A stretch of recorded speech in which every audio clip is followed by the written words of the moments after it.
ఇప్పుడు నేను చెప్పే ఈ వీడియోని అన్ని రాసుల వారికి కూడా లాస్ట్లో వేసుకోండి. ఒక 5 to 6 మినిట్స్ వరకు వచ్చే ఛాన్స్ ఉంది.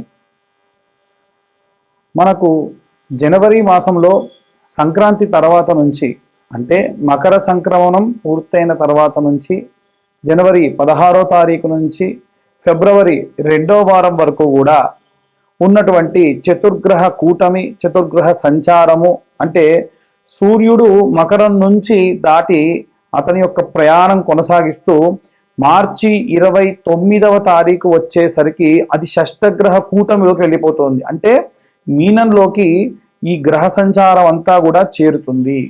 సాధారణంగా ఏంటంటే మనకి షష్టగ్రహ కూటమి గతంలో వచ్చినప్పుడు 2021వ సంవత్సరంలో వచ్చినప్పుడు ఏంటంటే కర్కాటకంలోకి చంద్రుడు, అలాగే సింహ లగ్నంలోకి సూర్యుడు, అలాగే ఈ యొక్క సింహ రాశిలోకి సూర్యుడు, అలాగే మకర రాశిలోకి శని, అలాగే ఈ యొక్క కన్యా రాశిలోకి బుధుడు, ఇలా ఆ గ్రహాలు ఆ సంచారం రావడం వల్ల, ఆ యొక్క గ్రహ సంచారం చేయడం వల్ల మంచి శుభ ఫలితాలు ఇచ్చాయి. కానీ ఇప్పుడు వచ్చేటువంటి ఈ యొక్క చతుర్గ్రహ షష్టగ్రహ కూటమి కాస్త ప్రమాదం అని చెప్పొచ్చు.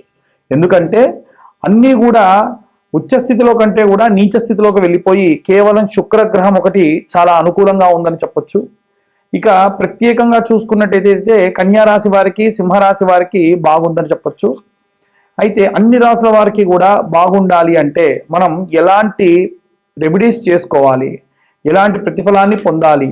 ఇక్కడ మనం చూసుకున్నట్టయితే సూర్యుడికి శనికి పడదండి. తండ్రి కొడుకులకు విపరీతమైనటువంటి వైరము. అందుకే మకర సంక్రమణం జరిగే సమయము వాతావరణం కూడా మారిపోతుంది. వివాహాలు చేయడానికి కుదరదు. శుభ కార్యక్రమాలు, శుభాది క్రతువులేవి కూడా చేయకుండా ఉండడం మంచిది.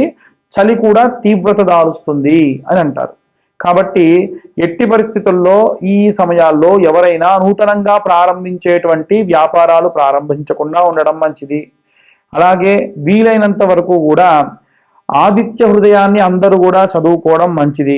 ఇప్పుడు నేను చెప్పేటువంటి శ్లోకము ఈ యొక్క 25 రోజుల పాటు, అంటే జనవరి 14, 15వ తారీఖు నుండి ప్రారంభించి ఫిబ్రవరి 2వ వారం వరకు కూడా ఈ మంత్రాన్ని ప్రతిరోజు ఉదయాన్నే చదవడం అన్ని వర్గాల వారికి, స్త్రీలనే కాదు, ఉద్యోగస్తులనే కాదు, అలాగే విదేశాలకు వెళ్ళాలనుకునే వారే కాదు, అలాగే ఏదైనా కోర్టు కేసులు ఉన్న వాళ్ళే కాదు, అందరూ కూడా ఈ మంత్రాన్ని చదవచ్చు. ఆ మంత్రం ఏమిటంటే జపాకుసుమ సంకాశం కశ్యపేయం మహాద్యుతిం తమోరం సర్వపాపజ్ఞం ప్రణతోస్మిన్ దివాకరం.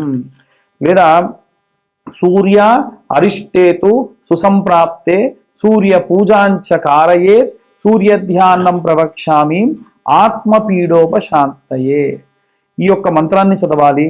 అలాగే విశేషంగా ఏవైనా మనం పూజ చేయదలుచుకుంటే ఆదిత్య హృదయం అనేటువంటిది మనం చదవకపోయినా ఆ మంత్రం కేవలం విన్నా కానీ అష్టైశ్వర్యాలు సిద్ధిస్తాయట.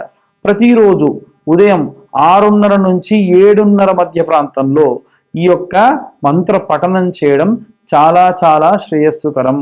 ఇక ప్రత్యేకంగా గ్రహాలకు సంబంధించి బుధుడు, శుక్రుడు, అలాగే రాహు, ఈ యొక్క బుధ గ్రహానికి సంబంధించి, శుక్రగ్రహానికి సంబంధించి, రాహుగ్రహానికి సంబంధించినటువంటి ఏవైనా సరే మంత్రములు చేసుకోవడం, మంత్రములు చదవడం చాలా శ్రేయస్సుకరమని మన వేద పురాణాల్లో చెప్పడం జరిగింది ఈ యొక్క మకర సంకరణ సమయంలో. కాబట్టి ఏ మంత్రం చదవాలి అంటే హిమకుంద మృణాలాభం దైత్యానాం పరమంగురుం సర్వశాస్త్ర ప్రవక్తారం భార్గవం ప్రణమామ్యహం. మళ్ళీ చెబుతున్నానండి, హిమకుంద మృణాలాభం దైత్యానాం పరమంగురుం సర్వశాస్త్ర ప్రవక్తారం భార్గవం ప్రణమామ్యహం.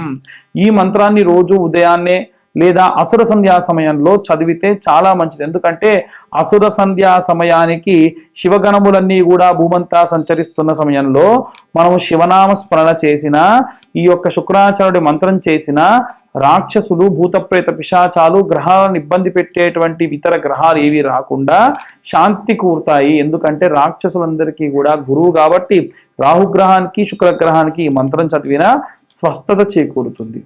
ఇక ఉదయము లేదా సాయంత్రము మీ ఇంట్లో ఏదైనా చాంటింగ్ చేయదలుచుకుంటే ఓం నమో భగవతే నారాయణాయ నమః అనేటువంటి మంత్రాన్ని చాంటింగ్గా చేసుకోవడం చాలా చాలా ఉత్తమం. లేదా ఓం నమో నారాయణాయ నమః అనేటువంటి మంత్రాన్ని కూడా రోజు చదవడం చాలా చాలా ఉత్తమం. విశేషంగా విప్ప నూనెతోని లేదా అష్టమూలికా తైలంతోని రోజు దీపారాధన చేయండి. చాలా చాలా విశేషమైనటువంటి ప్రతిఫలాలు పొందుతారు. ఈ యొక్క గ్రహస్థితుల వల్ల ఇబ్బంది పడేటువంటి వారెవ్వరూ కూడా ఇబ్బంది పడకుండా ఉంటారు. ఇక ప్రత్యేకంగా మీ అందరికీ చెప్పవలసినటువంటి విషయం ఏమిటంటే, మీ యొక్క డేట్ ఆఫ్ బర్త్ టైం లేకుండా చాలా మంది పేరు బలం మీద జాతకాలు చెప్పండి అని చెప్పి ఫోన్లు చేస్తూ ఉన్నారు. డేట్ ఆఫ్ బర్త్ టైం లేకుండా ఎవరైనా జాతకం చెప్తానంటే నమ్మకండి. నాతో సహా ఎవ్వరు అన్నా సరే నమ్మకండి. ఎందుకంటే డేట్ ఆఫ్ బర్త్ టైం లేకుండా జాతకం చెప్పడం అనేటువంటిది చాలా చాలా మూర్ఖత్వం. ఇప్పుడు పేరు బలం మీద చెప్పాలి అంటే రాము అన్న పేరు గల వాళ్ళందరూ ఒకేలా ఉంటారా? ఉండరు కదా.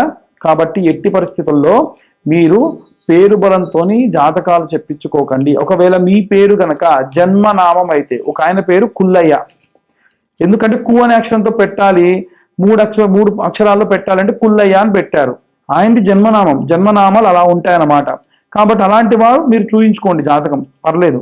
కానీ మీ జన్మనామం కాకుండా వ్యవహారం అంటే తాతల పేర్లో, తండ్రుల పేర్లో, దేవుళ్ళ పేర్లో పెట్టేశాము, మీ డేట్ ఆఫ్ బర్త్ ఏంటో తెలియదు అనుకున్న వాళ్ళు చేయి చూయించుకొని హస్త సాముద్రికం ద్వారా మీ జాతకాలు చూయించుకోవచ్చు. కానీ డేట్ ఆఫ్ బర్త్ టైంతో చూయించుకోవచ్చు. కానీ ఉత్త పేరుతో జాతకం చూయించుకోవడం అనేటువంటిది చాలా చాలా తప్పు, అది కరెక్ట్ కాదు. ఇక చాలామంది మాకు ఊరికనే ఫోన్ చేసి వాళ్ళు ఎక్కడ ఏ పరిస్థితుల్లో ఉన్నారో, మేము ఏ పరిస్థితుల్లో ఉన్నాము అనేది కూడా తెలియకుండా డైరెక్ట్గా జాతకం గురించి అడిగేస్తూ ఉన్నారు. దయచేసి అలా చేయకండి. వాట్సాప్ చేయండి, మీ కింద కనిపించేటువంటి నెంబర్తోని వాట్సాప్ చేయండి. అప్పుడు మీ ప్రాబ్లం ఏంటి, మీ డేట్ ఆఫ్ బర్త్ ఏంటి, టైం ఏంటో పెట్టండి.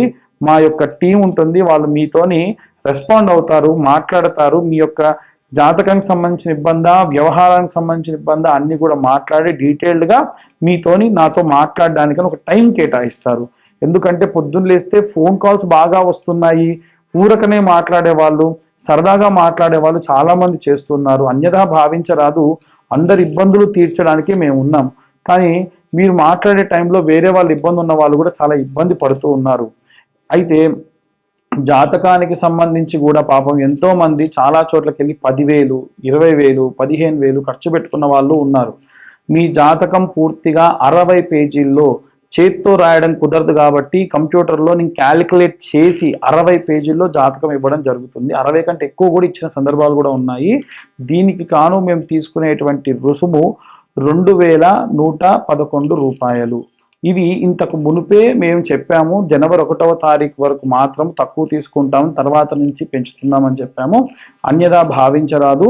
కాస్త ఇబ్బంది ఉన్న వాళ్ళు మాతో కాంటాక్ట్ చేసి మాట్లాడి డీటెయిల్స్ అన్నీ కూడా తెలుసుకొని జాతకాన్ని పక్కాగా తెలుసుకోవడం చాలా ఉత్తమము.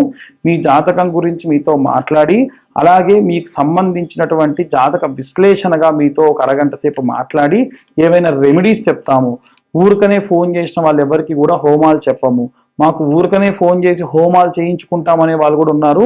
అవసరమైతేనే హోమాలు చేయించుకోండి, డబ్బు వృధాగా ఖర్చు చేయకండి.